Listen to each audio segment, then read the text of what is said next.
Saludos desde Caracas, Venezuela. Bienvenidos a una nueva emisión de En Contexto con este servidor Carlos Arellán Solórzano por la agencia Venezuela News. Como le decimos siempre al comienzo, la invitación, si no lo ha hecho todavía, es a que se suscriba a nuestro canal, active la campana de las notificaciones, le dé like, deje su comentario y comparta este y otros contenidos con sus amigos, con sus contactos, para decirle al algoritmo de YouTube que este y otros contenidos nos interesan.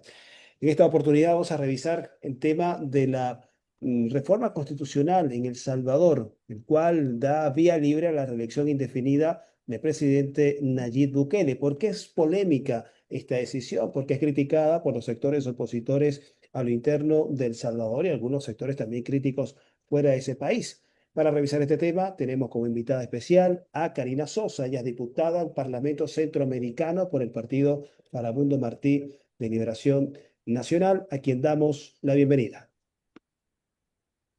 Buenos días, Carlos. Un gusto estar aquí compartiendo con ustedes. Un saludo, amigas y amigas, y un abrazo fraterno desde El Salvador hasta Venezuela. Karina, también un abrazo desde Caracas, desde Venezuela hasta El Salvador. Queremos revisar contigo justamente los detalles de esta reforma. Mencionamos la reelección indefinida, pero habría otros aspectos que tendría contemplada esta modificación a la Constitución del Salvador. ¿Por qué resulta la reelección indefinida de Nayib Bukele tan polémica dentro de tu país? Yo realmente agradezco, Carlos, este espacio para poder conversar con todos ustedes y que conozcan un poco más de la realidad salvadoreña, de la que conocieron lamentablemente por una situación difícil que golpeó a familias venezolanas con quienes yo desde este pequeño país, pero muy cálido en nuestra cultura y en cuanto a los principios y valores de nuestra gente, les envío de verdad unas muestras muy solidarias de, lamentamos mucho lo sucedido con las familias venezolanas, con esos presos inocentes que lo que buscaban era condiciones, mejorar las condiciones de vida de su familia, y fueron a buscarlo a otro país y lamentablemente encuentran la cárcel en El Salvador. Mi reconocimiento al gobierno venezolano de cómo enfrentó esta situación, del acompañamiento que le dio el presidente Maduro a todos esos venezolanos presos inocentes y también pues a las familias que lamentablemente padecieron este flagelo y en el cual se vio envuelto mi país, El Salvador. Pero quiero decirles que no todos somos Nayib Bukele. No todos los salvadoreños somos ni pensamos como Nayib Bukele. A ustedes les tocó vivir esa parte de lo que a nosotros nos toca vivir aquí 24 horas al día, todos los días del año. Y ahora pues estamos hablando de una situación de la que también él se dio a conocer, porque él hablaba de que esto jamás lo iba a hacer y es lo que más pronto hizo. Y todos sabíamos aquí en este país que tarde o temprano, bueno, quienes tenemos claridad de las cosas en este país, sabíamos que tarde o temprano esto iba a pasar y lo veníamos denunciando. En la plenaria de ese día, pues hicieron una maniobra un poco sucia, burda, porque no metieron de una vez la modificación que les interesaba, sino que presentaron un decreto previo en el cual sacaban la representación de El Salvador del Parlamento Regional, que es el Parlacén, del cual participamos desde su constitución. Lo sacan, modifican dos artículos de la Constitución y argumentan cualquier cantidad de cosas acerca de esa institución y para lo que servía, y que a criterio de ellos, pues no tenía razón de ser que estuviera El Salvador, que debíamos de salirnos, porque además eso significaría ahorro. Y vienen y lo dicen después de que han participado en dos elecciones, presentan planillas al Parlamento, tienen como resultado de esa elección actualmente 14 diputados de 20, que somos la representación de la bancada ante el Parlamento Centroamericano, 14 de 20, pero además en este momento Nuevas Ideas, que es el partido del presidente, tiene la presidencia del Parlamento Centroamericano. ¿Cómo la ven?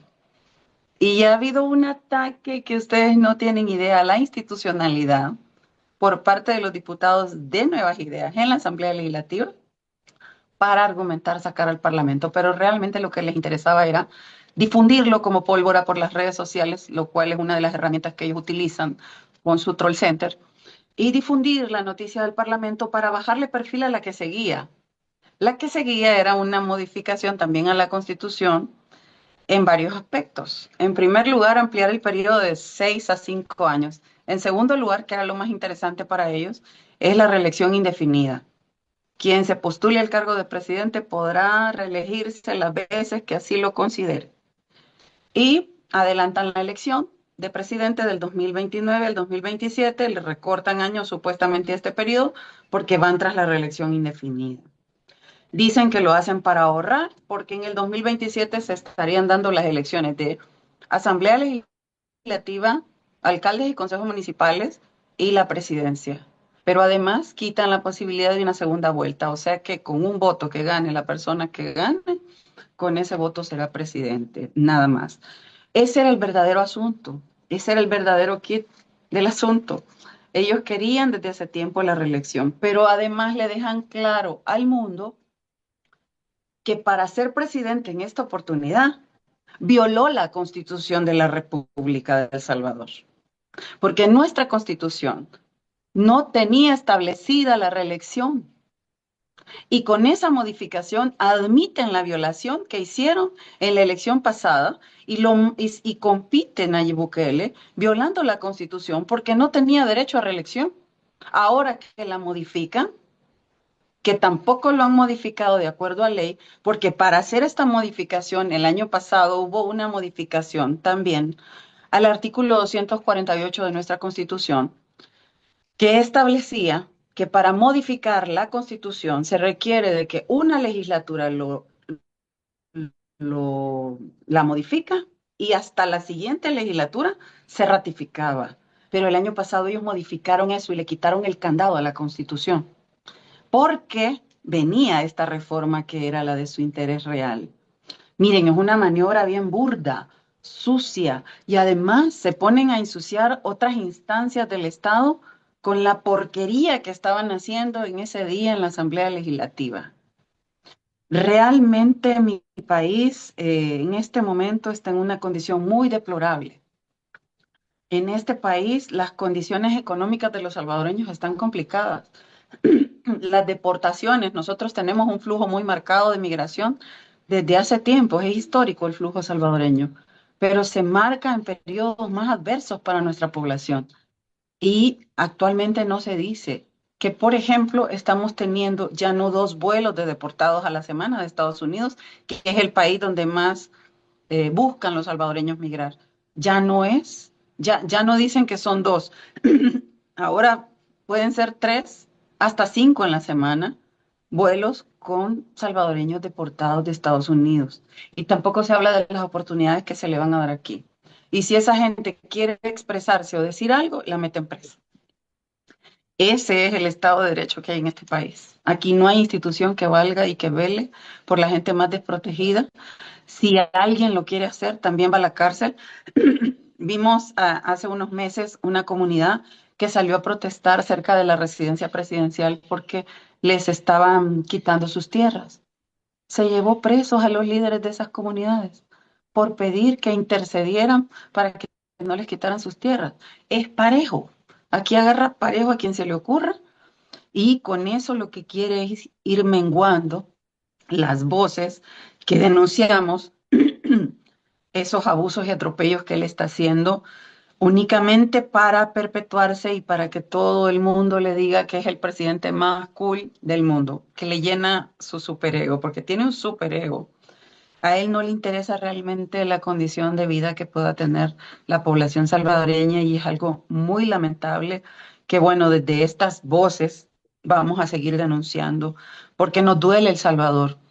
Nos duele cómo está viviendo nuestra gente, nos duele las condiciones de vida que tiene hoy la familia salvadoreña y lo que es peor aún, que hay un concierto de complicidad de algunas fuerzas políticas que al interior de la Asamblea Legislativa pues quedan callados y acompañan con el voto y también afuera algunas expresiones que acompañan. Ya uno no sabe si es por temor a no ser encarcelados o por qué lo hacen, pero hay complicidad también de algunas fuerzas políticas en esta situación.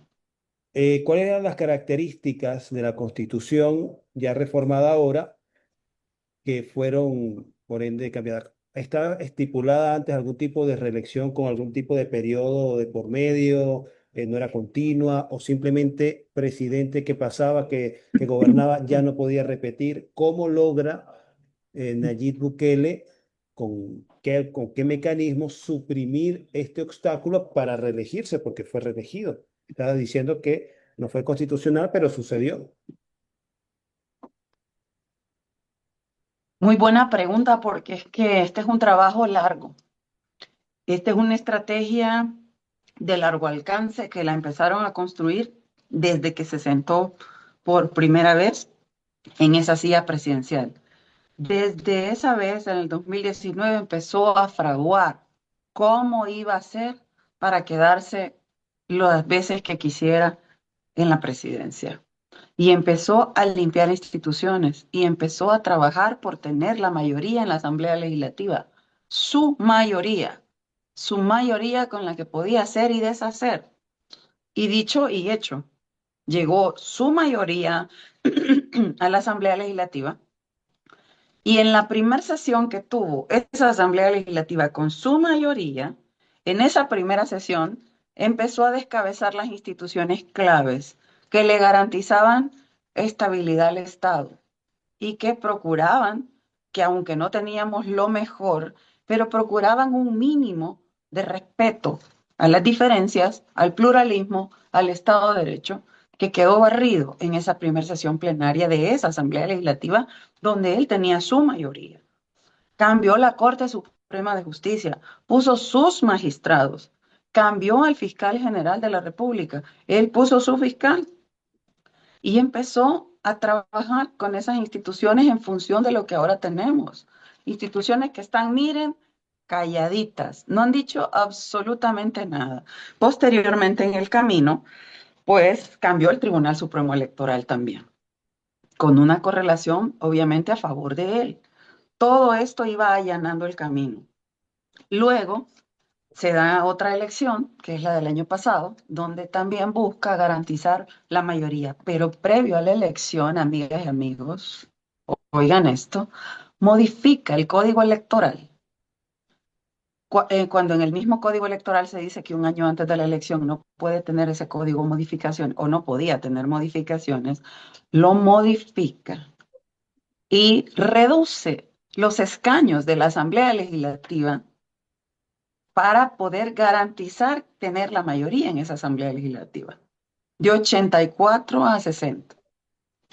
Reduce también los espacios de los gobiernos locales, de 262 a 44 alcaldías. ¿Y por qué se da esta reducción, amigas y amigos? Porque ya las encuestas le daban que iba a perder alcaldes y alcaldesas y que iba a perder diputados y que nosotros como partidos de oposición íbamos a alcanzar un número diferente al que teníamos. Al hacer esa modificación, cambia el sistema de elección, cambia ese sistema para favorecerse de tener una mayoría y el día de la elección el resultado es que además de este movimiento que hizo, manipuló la voluntad del pueblo, sacó las verdaderas papeletas de las urnas previo al escrutinio final y en el escrutinio final, bueno, aquí tienen a una testigo que además iba de candidata yo también a la Asamblea Legislativa, pero estuve en el escrutinio final, vi, tengo grabado, está publicado en mis redes sociales, esas papeletas que no tenían absolutamente ningún doblez como que las acababan de sacar de la imprenta y todas marcadas con la bandera del partido del presidente, sin un doblez. Era un fraude vulgar que lo denunciamos incansablemente y que él esa noche, sin haber llegado a un escrutinio final, con el preliminar, él salió y se paró en una plaza pública, en el Palacio Nacional, en un balcón, y anunció que había ganado todos los escaños en la Asamblea Legislativa. Anunció prácticamente la constitución de un partido único. Inmediatamente después fueron cambiando las cosas y le concedió a sus aliados algunos espacios y quedaron 3 diputados de oposición. Estamos hablando como de 5 diputados que no son de él, pero los aliados obviamente que votan con él. No hay ninguna diferencia en esa Asamblea Legislativa. Y así como ustedes pueden ver, se empieza a allanar el camino, más lo que les acabo de comentar, la modificación del año pasado. En esa modificación se me escapó decir, también dio un paso, que es otra cuchillada a los partidos políticos, quita un presupuesto que había establecido en nuestra normativa para los partidos políticos. Los partidos políticos teníamos acceso al presupuesto del Estado a un porcentaje en los procesos electorales, llamado deuda política. Eso lo elimina. Entonces nos deja sin deuda política y nos deja con todas estas reformas que está haciendo. Una elección, ya con la experiencia que traen de manipular procesos electorales y todo lo que han modificado de la Constitución, para él sea más fácil el 2027. Eso es lo que está establecido. Pero cuando uno va, Carlos, amigas y amigos, a los territorios, uno empieza a percibir el sentir de la gente, porque la situación del salvadoreño y de la salvadoreña está más complicada en cada comunidad. Es que El Salvador no es solo el centro histórico que promueve en sus redes sociales. El Salvador no es solo el Sur City que promueve para los turistas. No, El Salvador es más que eso. Y aquí la pobreza se ha incrementado considerablemente. Y de eso no quieren que hablemos, no quieren que denunciemos. Aquí no hay, además de que no hay derechos para la gente, no hay condiciones de vida favorables para el buen desarrollo de la familia. Sin embargo, él se vende ante todos ustedes como el presidente más cool del mundo y le encanta, pero le súper encanta que se lo digan constantemente en diferentes espacios públicos a nivel internacional. Karina, justamente hablando del presidente más cool y que tiene un uso intensivo de las redes sociales y un impulso bastante notable por las declaraciones y el protagonismo en redes, usaba o usa esta plataforma para pronunciarse sobre otros países, sobre el caso de Nicaragua, en contra de Honduras en su momento, en contra de Venezuela, se pronunció en contra de la reelección indefinida que ahora se aprueba en la Constitución salvadoreña, catalogaba los casos de Venezuela, de Nicaragua y Honduras como dictaduras por justamente tener este mecanismo constitucional. Ahora que lo tiene El Salvador, ¿cómo gestiona Nayib Bukele, sus seguidores, su partido, esta contradicción de estar haciendo lo que dijo que no iba a hacer y que era malo en otros casos? A ver, yo debo de hablarle de otra experiencia que tiene Nayib Bukele. Y es la capacidad de decirle hoy una cosa y mañana hacer otra. El mundo se da cuenta ahora en el tema de la reelección. Pero él es así. Él es tan capaz de hablar una cosa hoy y mañana decirle otra. Y se lo vende con una seguridad, como si es verdad lo primero y es verdad lo segundo también. Es un incongruente, absolutamente por el lado que lo busque. El tipo es un incongruente. Él yo creo que no sabe ni cómo gobernar su vida, pero vive criticando a media humanidad. Y al rato lo hace y quiere que lo respeten porque es él el que lo ha hecho. Mire, realmente es un cinismo desbordado el que a él lo acompaña constantemente, además de la capacidad de mentir y de envolver a la gente. Aunque debo decirles, amigas y amigos, que en las encuestas esa simpatía está cayendo y lo confirma estas acciones que él está tomando. Porque si él estuviera en el top de popularidad, él no estaría haciendo esto. Pero lo está haciendo ahora porque sabe que si va a una próxima elección, va súper desgastado, va con deuda, va con saldo rojo, porque le debe promesas a la población salvadoreña que le creyó, porque habemos muchos que no le creímos, que siempre supimos que no iba a cumplir, que siempre supimos que en determinados momentos era un payaso el que estaba gobernando este país. Y ahora, pues, un violador a todas luces del deber ser. A él no le interesa en absoluto el deber ser. A él lo único que le interesa y ahora le urge es mantenerse en el poder. ¿Por qué le urge? Porque ha violado tanto la normativa nacional, desde la Constitución hasta leyes secundarias e incluso tratados internacionales. Y le cito el ejemplo como el caso del Parlacén. Porque para que un país pueda salirse de esa institución regional no está establecido en el tratado constitutivo cómo se puede hacer. Prácticamente habla de una disolución del espacio de manera que se pongan de acuerdo los presidentes para deshacer el espacio, pero no habla cómo salirse. Entonces, también violando instrumentos internacionales. No le interesa absolutamente nada. Por eso es que no va a tener respuesta, ni va a querer que le toquen este tema de lo que él tanto ha criticado de otros países. Y lo ha criticado con todo el hígado, porque se para y lo dice con todo su ser. Pero al final ahora no tiene respuesta para la población, ni tampoco para esos ciudadanos de estos países que acompañaban esas expresiones de Nayib Bukele en contra de sus gobernantes.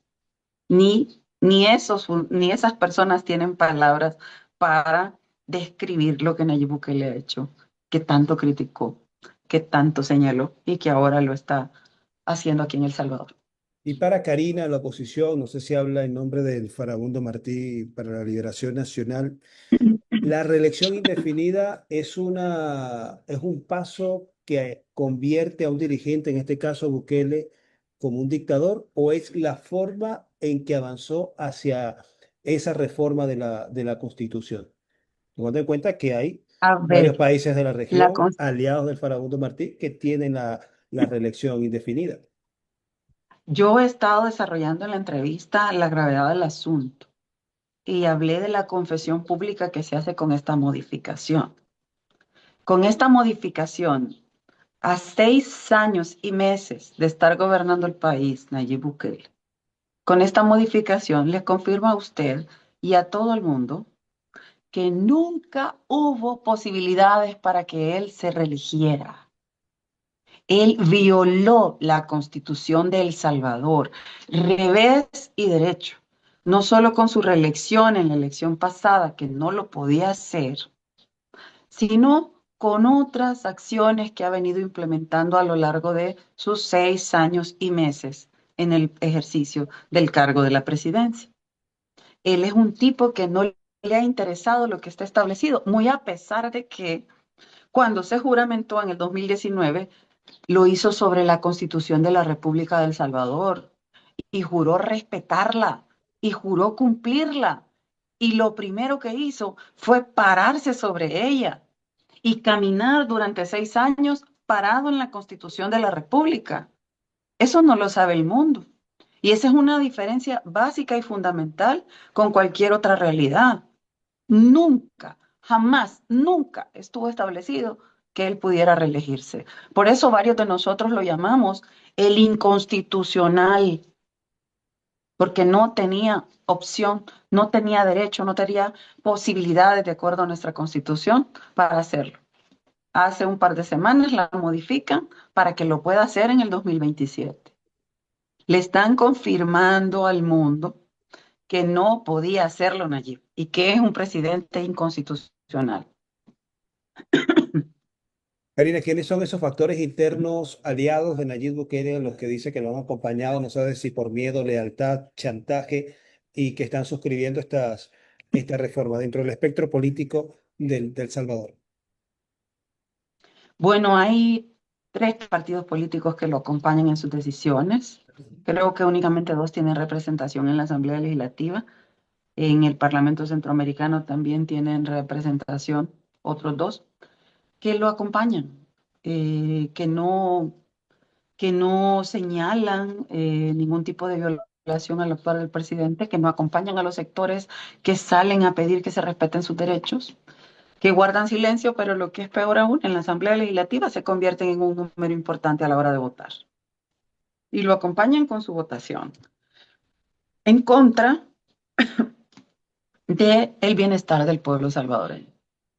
Ya uno a estas alturas no sabe si lo hacen por camaradería o por miedo a que los meta presos, porque el presidente Bukele lo que más tiene en la punta de la lengua es la cárcel, enviar a la cárcel a cualquiera o enviar al SECOT a cualquiera. Eso es lo que más él tiene eh, en la punta de la boca. Entonces ya uno no sabe si estos lo empezaron haciendo porque porque creían en él y ahora lo están haciendo porque tienen miedo a que los meta preso o siguen con la convicción de que las acciones que él está implementando son las mejores. Lo cierto es que hay complicidad y también hay algunas expresiones que han querido formar algunos grupos de respaldo en sociedad civil para acompañar estas locas decisiones que ha estado tomando, violando la Constitución de la República durante todo el tiempo que ha estado en la administración de la presidencia.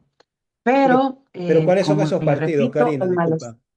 ¿Cuáles son esos partidos? eh, El Arena, o, que entiendo que uno de los partidos no, tradicionales? PCN y PDC en la Asamblea Legislativa, en la Asamblea y en el Parlamento está PCN y Gana. Son los partidos. Gana es el partido por el cual él llegó a la presidencia. Pero existen también otras expresiones de sectores. Recientemente se lanzó un grupo de académicos, supuestamente, que varios conocemos, que vienen incluso del partido cercano a él, que lanzan ese espacio de profesionales para acompañarlos. Pero hay una, una clara evidencia de que han venido estando siempre cerca de él y que lo que quieren es respaldar pues, las Karina, acciones también, inconstitucionales que ha estado también te tomando. pregunto, una inquietud que quiero confirmar contigo, ¿verdad? No, no he tenido oportunidad de conversar con alguien directamente de El Salvador, pero es verdad que Bukele viene justamente del Farabundo Martí de Liberación Nacional, de los partidos de la izquierda, llegó a ser autoridad electa con la tarjeta del Farabundo Martí de Liberación Nacional, o es parte de alguna de esas campañas que se tejen y se divulgan en redes sociales. No, definitivamente él fue parte de nuestro partido, fue alcalde de Nuevo Cuscatlán por nuestra bandera y fue alcalde de San Salvador por nuestra bandera también. Aunque les comento una cosa, parecía insignificante, pero desde su primer mandato como alcalde, él ya empezaba a proyectar, por ejemplo, el color del partido que tiene ahora. O sea, él ya tenía trazado el competir como candidato a la presidencia.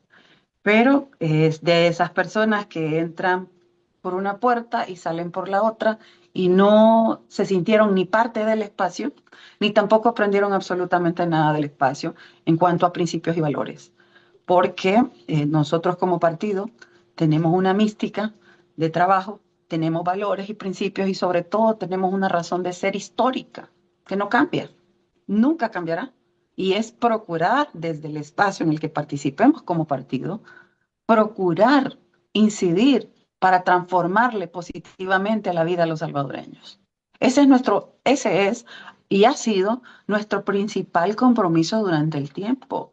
Por eso se constituyó la lucha del FMLN antes de ser partido político. Por eso es que se tomó la decisión y admiro y reconozco a mis compañeras y compañeros que tomaron esa decisión valiente en el pasado de luchar por la reivindicación de los derechos de un pueblo. Y vale la pena mencionar algo que a Nayib no le gusta que se diga, pero yo debo decirlo.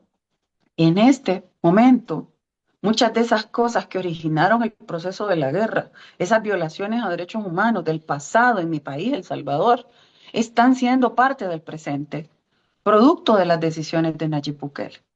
Y eso es lo que él no quiere que se reconozca. Por eso ha tenido una campaña incisiva en contra de ese proceso de lucha y en contra de los acuerdos de paz. Él no le reconoce los acuerdos de paz ni el proceso armado. Él argumenta que eso fue una farsa. Miren, por Dios, ¿cómo le pueden llamar farsa a este tipo a una historia tan dura de los salvadoreños que dejó como resultado más de 80.000 salvadoreños muertos durante el periodo de la guerra? ¿Cómo le puede llamar farsa a la buena voluntad que tuvieron muchos países del mundo de acompañar también para que ambos bandos en el país, en mi país, se sentaran y construyeran la paz?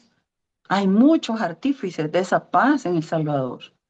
Ese proceso de guerra que vivimos como salvadoreños ha sido ejemplo en muchas oportunidades para el mundo, pero sobre todo cómo fuimos capaces de hacer la paz también y de construir elementos importantes para nuestra sociedad, para cambiarle la vida a la gente. Constituimos en esos acuerdos de paz institucionalidad, nació la Policía Nacional Civil. Se le apostó más a esa fuerza. Se creó un Consejo Nacional de la Judicatura. Nació la Procuraduría de Derechos Humanos. Por ponerle tres ejemplos de instancias que para los salvadoreños han sido importantes durante el tiempo, que lamentablemente han tenido un giro con la administración de Nayib Bukele, lamentablemente. Pero eso es lo que él no quiere que hablemos los salvadoreños. Y para nosotros, habemos salvadoreñas y salvadoreños, que ese proceso no queremos que se repita, Carlos, amigas y amigos. No queremos un El Salvador de ese pasado. Queremos un El Salvador próspero, en paz, desarrollándose, con capacidad de respetar el pluralismo y las diferentes expresiones que se puedan dar en nuestra sociedad. Nosotros como partido, desde ese proceso difícil que vivimos en El Salvador hasta hoy en día, siempre hemos buscado que se respeten los derechos humanos, que se fortalezca la institucionalidad, pero ¿en función de quién? ¿De un funcionario? No, por Dios, que se fortalezca en función de los salvadoreños y de cambiarle la vida a la gente. En función de eso hemos estado trabajando y en eso se ha basado nuestra historia. Ese es nuestro objetivo, el pueblo salvadoreño. Y ahí es donde tenemos tremenda diferencia con quien dirige este país, porque Eh, él no tiene como norte, como rumbo, como objetivo cambiarle la vida a la población salvadoreña, sino cambiársela a él. Bueno, luego de confirmarnos de que viene de las filas de Farabundo Martí, pero que ya tenía algunas intenciones de hacer una carrera política propia con una bandera política también particular, da cuenta de que no sería justamente un outsider como se le quiso, se le quiere seguir proyectando en el ámbito internacional como un referente de los grupos conservadores y de ultraderecha. Al mismo tiempo, te quisiera preguntar qué condiciones o qué reclamos o necesidades insatisfechas hay en la sociedad o hubo en la sociedad salvadoreña que responden a la elección de Nayib Bukele, porque Nayib Bukele sería el resultado de alguna serie de condiciones internas que él viene o habría venido a responder o a sintonizarse con esas inquietudes y que ya no lo estaban haciendo los partidos tradicionales, Arena y el FMLN, que habían tenido ya posiciones de poder antes de Nayib Bukele. ¿Por qué Carlos, Nayib yo tengo Bukele y su que fenómeno? sí, yo tengo que hablar un poquito más de lo que usted cerró en la pregunta anterior. A ver, Nayib se vendió como alguien de izquierda. Se vendió, pero no lo es. Quiero dejarlo claro. No lo es. Ese tipo va a agarrar el tema que le conviene para proyectarse. Además, ha tenido, no sé si todavía lo conservan, él y su familia, una empresa de marketing. Él sabe utilizar el neuromarketing. Él busca que usted escuche lo que usted quiere escuchar. Y solo quiero recordar que él hizo unas declaraciones muy fuertes de que él no iba a ser el patio de Estados Unidos, que él no se iba a dejar mandar. Y con eso impresionó a mucha gente de izquierda, Ujú. que pensaban que Nayib era de izquierda. Yo les aclaro en esta entrevista, el tipo lo que busca son los temas que le convienen. Él va a agarrar siempre lo que le conviene. Él está con posturas más marcadas por otro lado que del lado que aparenta estar o que aparentó estar para mucha gente de izquierda. En cuanto a qué cosas fueron las que potenciaron la elección de Bukele, mire, esto lo hemos dicho en varios espacios y es cierto, los partidos políticos en El Salvador a lo mejor eh, sufrimos un desgaste como lo está sufriendo él. Es que el poder puede tener esa capacidad de que usted no va a quedar bien probablemente con toda la gente. Pero en el caso de él supo aprovechar algunas de esas cosas, además del neuromarketing y de las redes sociales, para proyectarse como una figura diferente. Y logró llegarle a ese sentimiento que podía tener la población salvadoreña en ese momento. Pero una vez llegó al poder, usó el poder para aniquilar a las fuerzas políticas o tratar de aniquilar a las fuerzas políticas que le estorbaban. Y empezó a usar el poder para eso. En nuestro caso, pues nuestro partido ha sido muy golpeado por las decisiones que él ha tomado en contra de nuestro partido, sin tener objetivos. Ha incriminado delitos a compañeras y compañeros de mi partido que no los puede sustentar. Y Pero eso, pues por supuesto que va generando también un desgaste en el que él se ha propuesto aniquilar a quien le incomode, a quien le incomode. Y eso fue lo que él supo utilizar en su momento y en esta oportunidad, pues ya les dejé clarito de que lo que él ha hecho uso y alarde para seguirse manteniendo en el poder no son mecanismos legales, ni es la voluntad del soberano. La voluntad del soberano, llamado pueblo salvadoreño, que nuestra constitución la establece como la máxima expresión, o lo reconoce como la máxima expresión, la voluntad del pueblo salvadoreño, ha sido pisoteada. La última elección fue un fraude completo. Y si tiene todo ese fraude armado, ¿cómo no va a seguir manteniéndose en el poder? Si lo está haciendo a puro fraude en esta oportunidad. Facilitó un escenario y le hace creer a la población salvadoreña que está en el camino de la legalidad.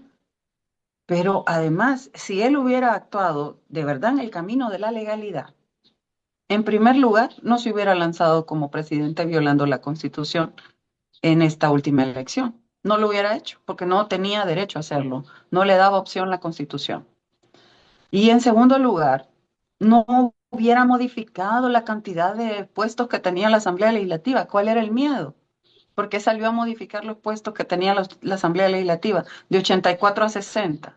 Porque las encuestas nos daban participación a nosotros y les restaba diputados a ellos. Y entonces, si él no llegaba a tener la mayoría en esta asamblea, no había reelección indefinida, amigas y amigos. Así el ajedrez de Bukele, así de claro. Entonces él necesitaba garantizar con fraude tener esa asamblea que le garantizaba la reelección. Si las cosas fueran apegadas a derecho y si él no hubiera tenido miedo, porque tuvo miedo, si no hubiera tenido miedo, no hubiera metido mano en todas las cosas que yo les acabo de mencionar, que como son bastante largas de explicar, poco se sabe de ellas y entonces la población salvadoreña, los salvadoreños que tenemos fuera, pero también amigas y amigos del mundo, lo que más reciben es la información falsa producida por, por ellos, la que les interesa que ustedes sepan y no esta explicación tan compleja y larga de cómo están manipulando las cosas en mi país. Pero seguramente por esa ventaja que tiene de la utilización del neuromarketing, lleva varios pasos adelante en esta nueva realidad comunicacional y también de guerra cognitiva, que es uno de los conceptos muy en boga en los últimos tiempos, que da cuenta del espacio comunicacional también como un escenario de confrontación.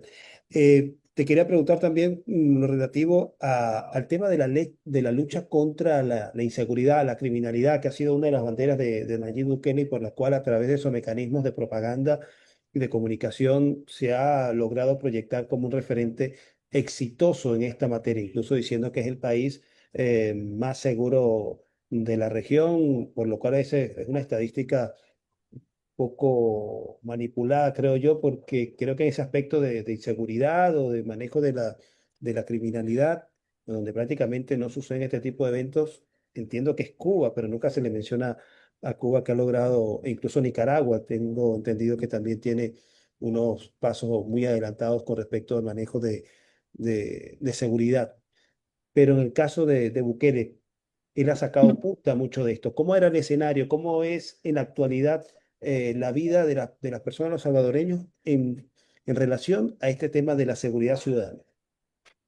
Definitivamente ha sido hábil en cómo lo ha vendido, porque el hablar solo y únicamente del tema de seguridad hace que la gente vea nada más ese tema y no vea todas las falencias y necesidades que tiene un pueblo tan golpeado por la pobreza como es El Salvador. Entonces, al girarnos la mirada a ese punto, no vemos que nos debe un montón en muchas áreas de la vida de los salvadoreños.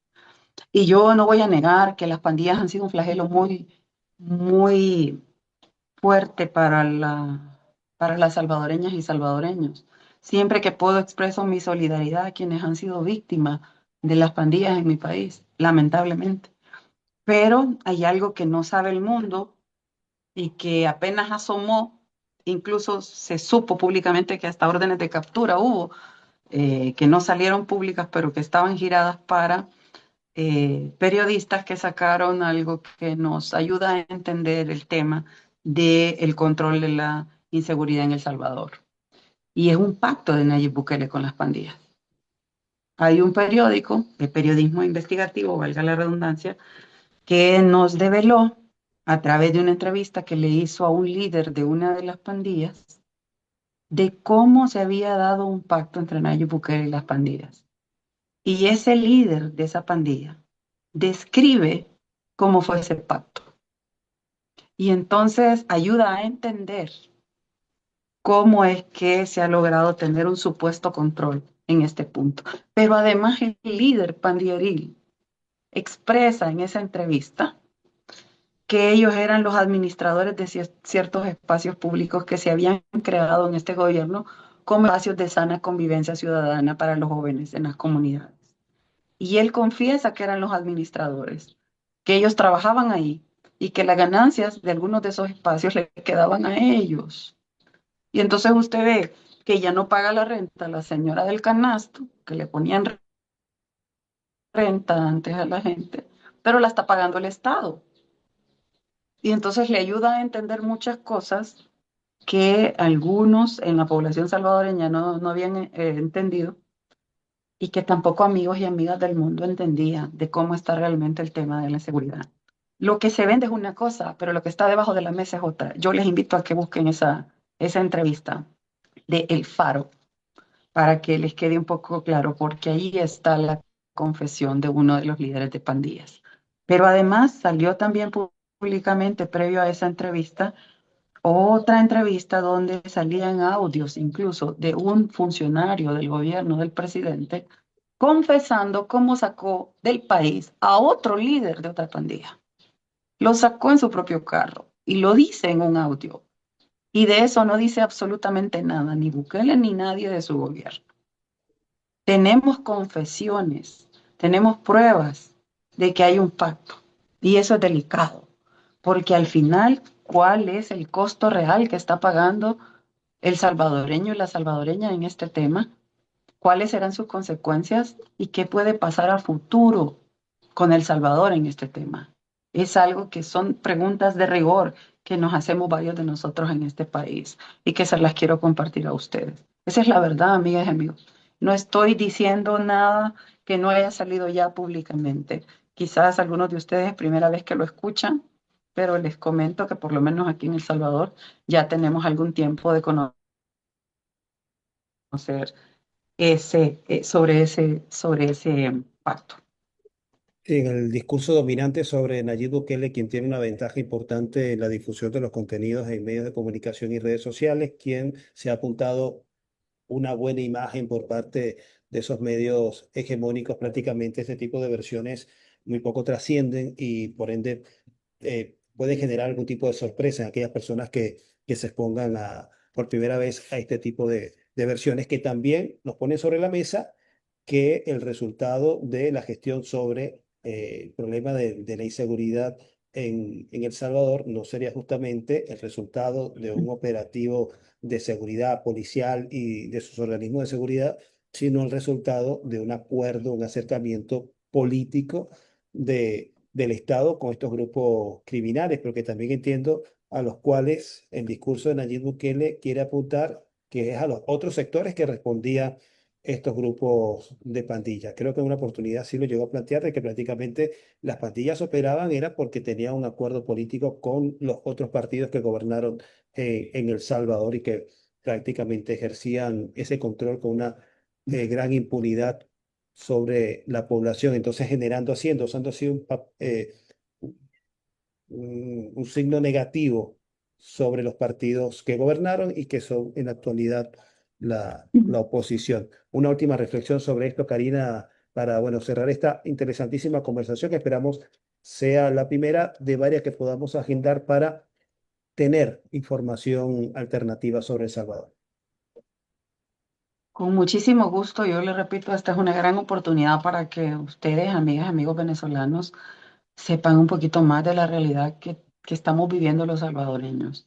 Y sí, pues este tema fue instrumentalizado por él para aplastar, buscar aplastar a adversarios políticos que incluso tienen procesos y hay funcionarios de otros partidos que hasta tienen condena, como es el caso de un exfuncionario, bueno, actual funcionario todavía del Partido Arena, y en el caso nuestro también hay otros que tienen algunos procesos por este tema. Sin embargo, cuando esto sale a la luz pública, eh, de parte de él, que también una de las expresiones que más acuñó en su nuevo mandato inconstitucional fue que no iba a permitir ningún acto de corrupción ni malversación en su gobierno, pero sale esto públicamente. Se mencionan varios funcionarios de él. Sale la voz de uno de sus funcionarios confesando en el audio, hasta cómo le decían los pandilleros a Bukele, que le decían, hasta tiene su sobrenombre que el Batman le decían en las claves de su negociación. Salen las voces, salen los nombres y no se dice nada. Pero hay otros señalados que tienen proceso y condena. ¿Cómo ven eso, amigas y amigos? ¿Cómo ven ustedes eso? Eso es lo que está pasando en mi país, El Salvador. Y sí, él ha sabido proyectar el tema de la seguridad en El Salvador, pero como les repito, y lo dije en esta entrevista al principio, no se habla nada de temas tan duros para la familia salvadoreña como es el alto costo de la vida, el desempleo y ahora un agravante que el salvadoreño, fíjense que ante cualquier situación difícil, lo primero que piensa siempre o ha pensado históricamente es migrar. Y siempre el país, el que ha buscado en su mayoría, es Estados Unidos. Claro, tenemos una migración muy marcada, por ejemplo, del periodo de la guerra para Europa, Canadá, Belice, y Estados Unidos. Pero en el transcurso de los años y las décadas, es el Estados Unidos el país que más buscan los salvadoreños. Y ahora no pueden, por las condiciones que todos sabemos, las decisiones que se están tomando allá en el tema migratorio son bastante fuertes.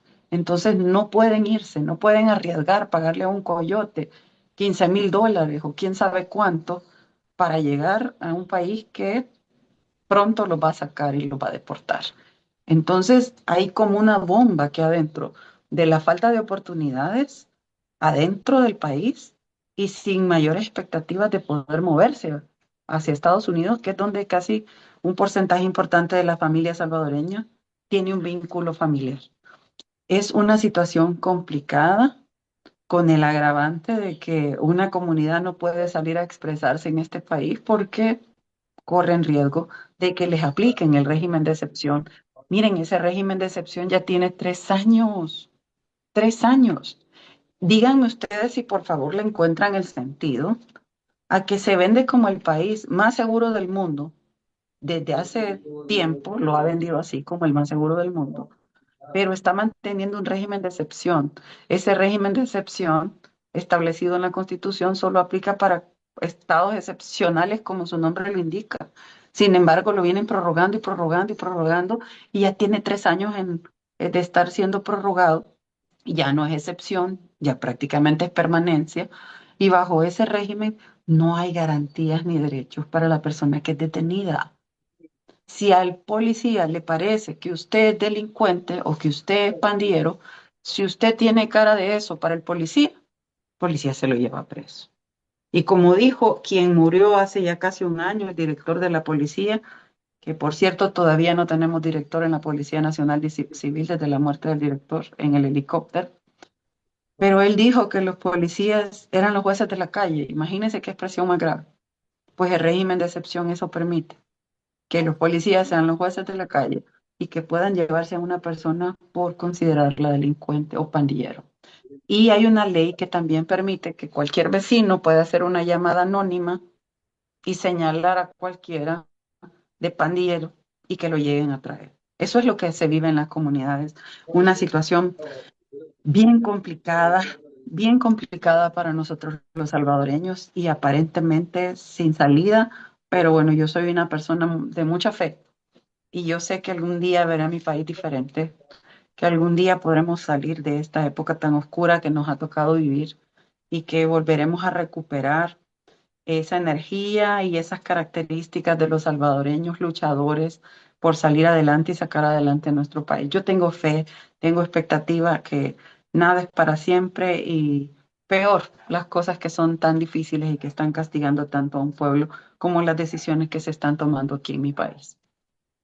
Con esta reflexión, Karina, muchísimas gracias de verdad por compartir con Venezuela News este espacio en contexto con un poco sobre la cotidianidad de El Salvador, esa que ha sido enmascarada con esas capas de muchísima campaña comunicacional y de esa ventaja comunicacional de relato de Nayib Bukele que ofrece otra cara del Salvador, una que parece más amable de la que nos estás describiendo y también para abordar las características de las maniobras empleadas por el presidente Nayib Bukele y su formación, nuevas ideas en el Parlamento para llevar adelante una reforma constitucional que le permitiría reelección indefinida, esto a pesar de no cumplir con las condiciones constitucionales o legales para hacerlo.